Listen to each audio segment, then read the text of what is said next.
any other page. Pag may nakita kayo sa details button, pwede nyo siyang i-click. Okay? Pag click nyo yung details button na yan, lalabas yung pinatawag natin na sensor values. Okay? Kung meron pa yung page na yung may sensor values. Usually, meron dun sa may edit status, dito, scavenging, maintenance na natin. So, dito lang naman natin siya kayo sa may maintenance. So, lalabas yan mo. Sensor values natin, no? Transmitter values. Okay? So, meron tayo dito, inlet oil, and meron tayong hydraulic oil. So, ito sir, yung tinatawag natin na process value. Okay? And hydraulic. Kung sinabi natin process value, okay, parang ano yan sir, no? Yung meron kang input na signal, milliampere, ginawang pressure. Okay? So, dito naman sir, ito is considered process value rin. Kasi milliampere naman talaga ito sir, no? So, ito is considered process value rin kasi may pinagmulan. Pero yung pinagmulan niya is yung value ng tatlong transmitter natin.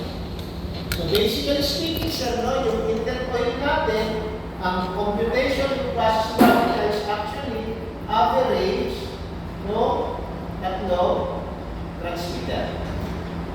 Okay? So, yan yung lumalabas sa inlet oil. Yan din yung lumalabas sa hydraulic oil. So, it's a main average itong tatlo. Okay? So, let's say, for example, sir, no? Yung isang transmitter natin is iba na yung value. Okay? So, minsan, mapapansin niyo yan dun sa pattern ninyo, no? So, usually, meron talaga na hindi pare-parehas or hindi na pare-parehas yung value ng unit natin. Yung isa dun sa program niya is kunin yung average ng tatlo. Okay? Meron din siyang ginagawa pang computation. Okay? Kinukuha niya rin yung average ng dalawang sensor. So, meron tayo tatlong combination. No? Average ng T1 at T2. Average ng T1 at T3. And average ng T2 at T3. Okay? So, yung average ng dalawang sensor ninyo, sir, is i-compare niya doon sa value ng natitira na transmitter. Okay? So, average ng T1, T2 over T3, average ng T1 and T3 over T2, and average ng T2 over T1. So, kailangan din, sir, no? Dito sa inlet, hindi siya magkaroon ng deviation na 1 bar. Kung mag-more than 1 bar yung deviation natin, magkakaroon tayo ng alarm. Tapos, ang magiging average ng ating program value is yung average lang ng dalawang unit. Okay? So, let's say for example, sir, itong T2 and T3 natin, so ang average ng dalawa, 2.4. So, kung ito ay maging 1.3, so yung T2 and T3 average is more than 1.1 bar dun sa ating T1. Okay?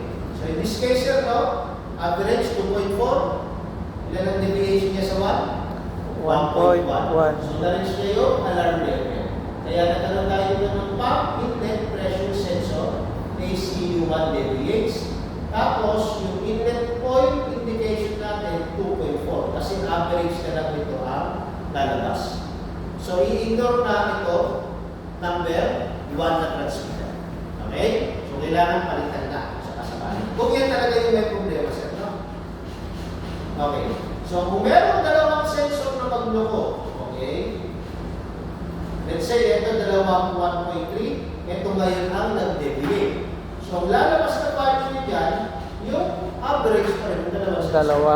Okay? Regardless kung alin yung tama o mali. Okay?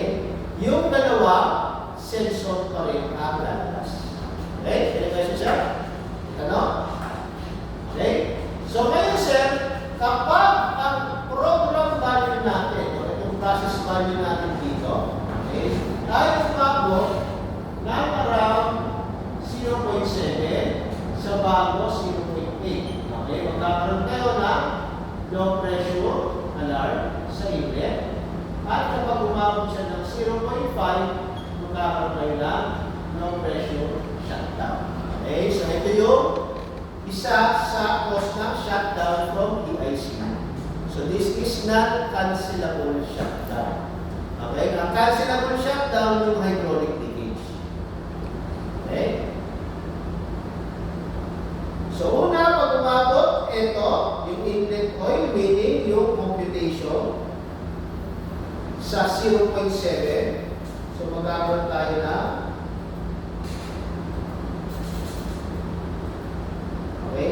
low pressure alarm. So pump inlet pressure low. Okay? So kung aabot siya na shutdown o 0.5, so magkakaroon tayo na low pressure shutdown. Okay, so 0.5, 0.4, 0.5, so magkakaroon tayo na Low pressure. Pressure shutdown. Okay?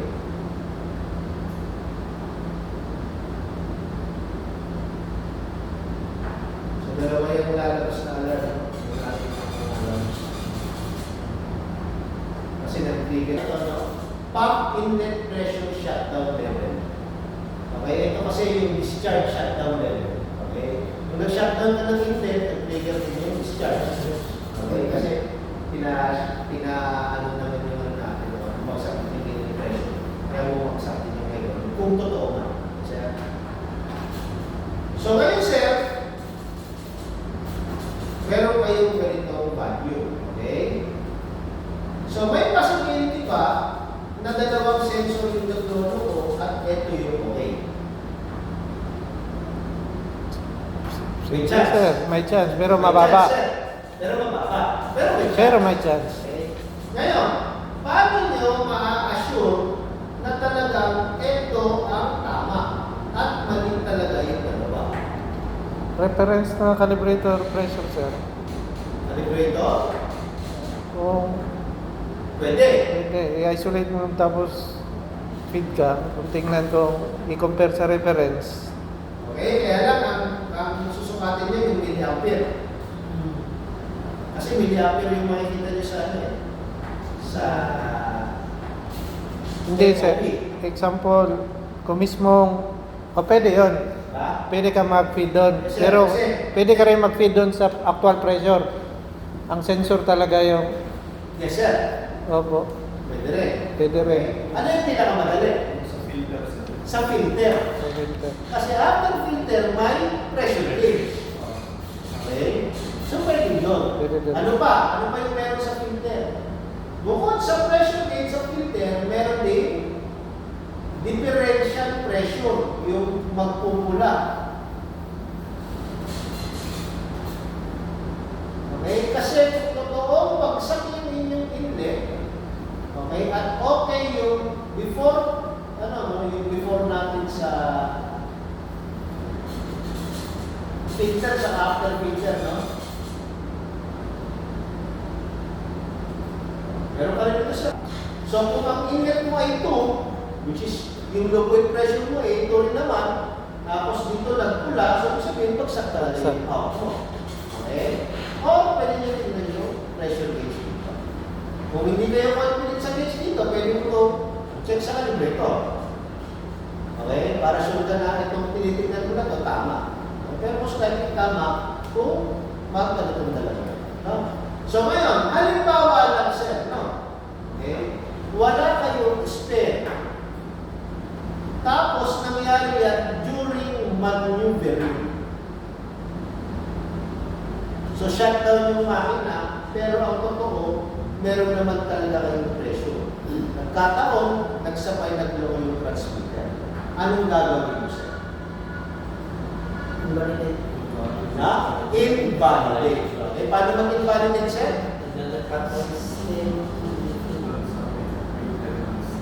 Hindi cut out. Ang alarm cut out, kinat out din ang alarm para hindi maging visible at audible. Pero ang epekto nun, same pa rin. Okay? So, hanapin niyo yung input signal. Okay? Sa nang-input signal na inlet pressure transmitter, sa ano? 32. Okay? So, i-click niyo yung channel number, kailangan ng access. Okay? chief level. Okay. So, kailangan naka-chief access, click yung channel number, click process value, then click validate. Okay? So, kung tingin natin doon, anong nangyari dun sa transmitter number 1? Wala nang value. In-ignore na ng system.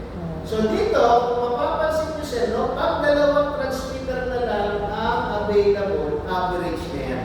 Wala na kayong deviation na lang. Okay, kasi malaki na yung difference ng dalawa. Pero, makikita mo dito na in-average niya pa rin yung dalawa. So, it's up to you kung i-invalidate mo ito o hahayaan na lang. Okay, kayo na mag-risk assessment. Ano ba mas maganda? Isang sensor na tira na okay? O may natirang dalawang sensor na yung isa nagdono ko, yung isa hindi? Ano ba yung ano dito, no? Opinion nyo, kayo na yung maaari. Pero dito, pwede na kumanda rin yung makina. Bakit? Kasi above na dun sa 0.5 at 0.7. Okay? Any question, sir? May tanong ba? Clear na sir, clear. Okay. Ngayon, sa discharge naman, sir, no? Ang deviation natin, same tayo ng logic, no? Principle. 10 volts na, sir, no? Kasi malaki na yung value na discharge natin. Okay? Ang low pressure shutdown naman, ang low pressure alarm, 185. At ang low pressure shutdown naman is 170 watts. Okay?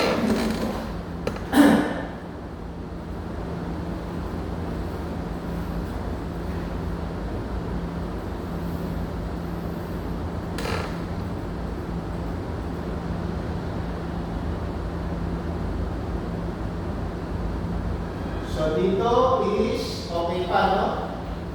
So nag-average ng 221, 222. Okay. Meron pang lumampas na yan ng 214. Okay, so meron na tayo deviation alarm dito. Okay? Kasi 10 bars na yung difference. 11 bars na ito, no? So ayun, lalabas na. Okay? So, pag umabot tayo sa program value dito, so ibig sabihin at least 2 sensors, umabot ng below 185. Okay, so meron tayong low pressure alarm, low hydraulic pressure, and kapag naman umabot ng 170 below, so magkakaroon tayo ng hydraulic shutdown. Okay? Any question, sir? Ano? Okay sir. Okay. So, ang difference nito kay inlet, pag in-stop ko yung LED ay yung ano natin na set point, yung nilagay mo sa 0, eto ngayon sir ay ma-reset. Kaya lang magkakaroon ka ng start down. So, nawala yung shutdown mo, pero meron kang start block kasi yung hydraulic pressure mo ay ang rating mo 169. Ilan ang hydraulic pressure start block natin sa 225? Below 200. So, mag-i-start block kayo pag below 200 yung hydraulic pressure. Pero pag nakabag 200 na yan, mawawala na yung start block na. Okay? So, paano nyo naman papatunayan na ang may problema dito yung transmitter?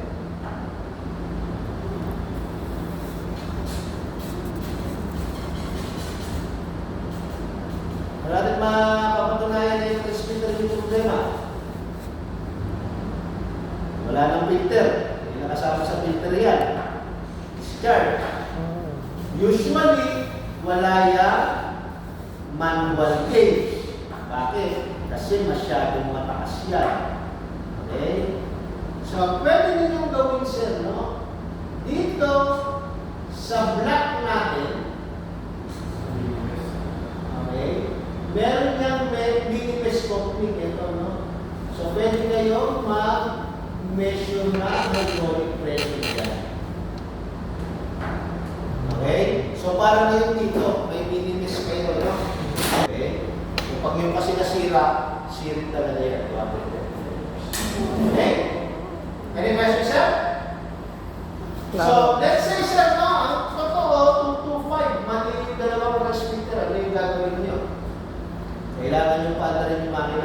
Validate. Okay, invalid. Okay? So, saan natin nahanapin yung signal? Maintenance system Q, ACU1 ang channel 31. Okay, so i-click ulit. Click natin, click invalid.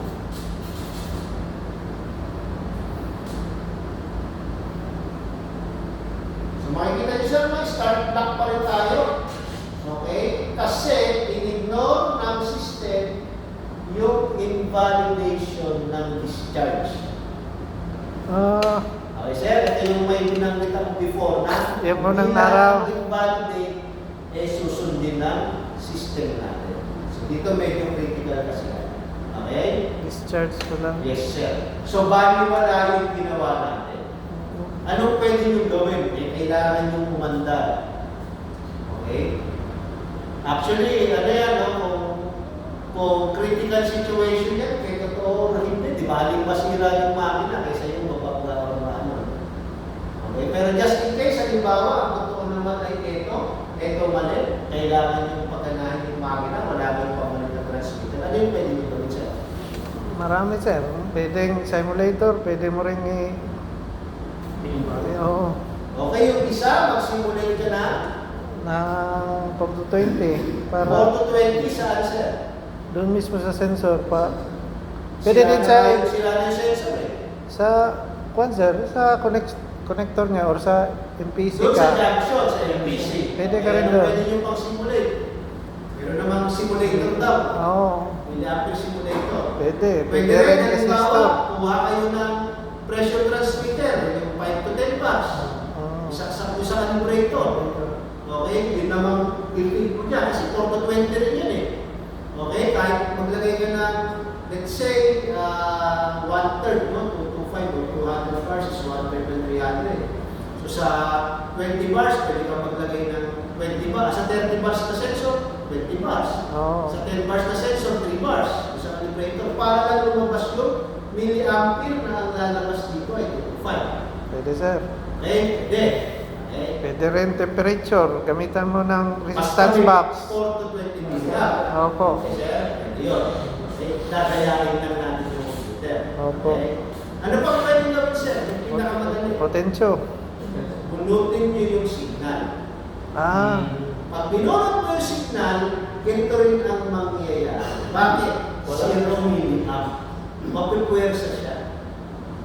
Okay? So pag binunot natin yung signal, ito yung mangyayari na bunutin natin yung signal sa number 1.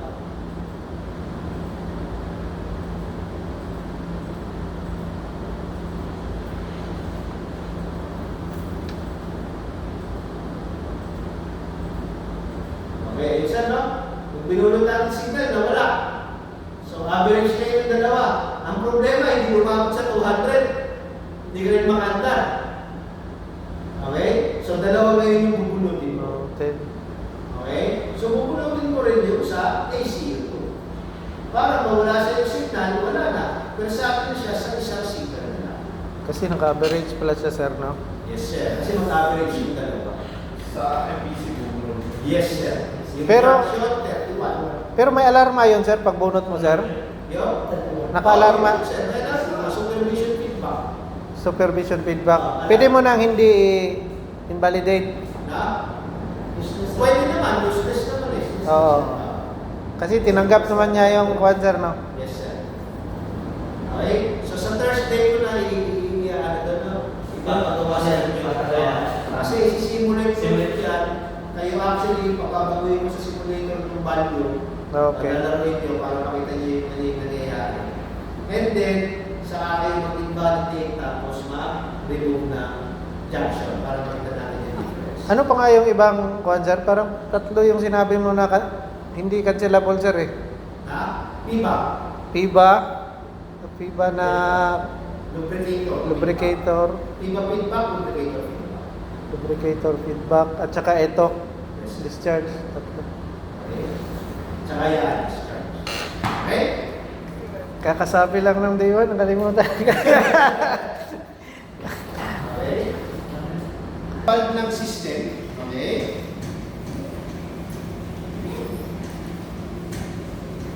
So ito,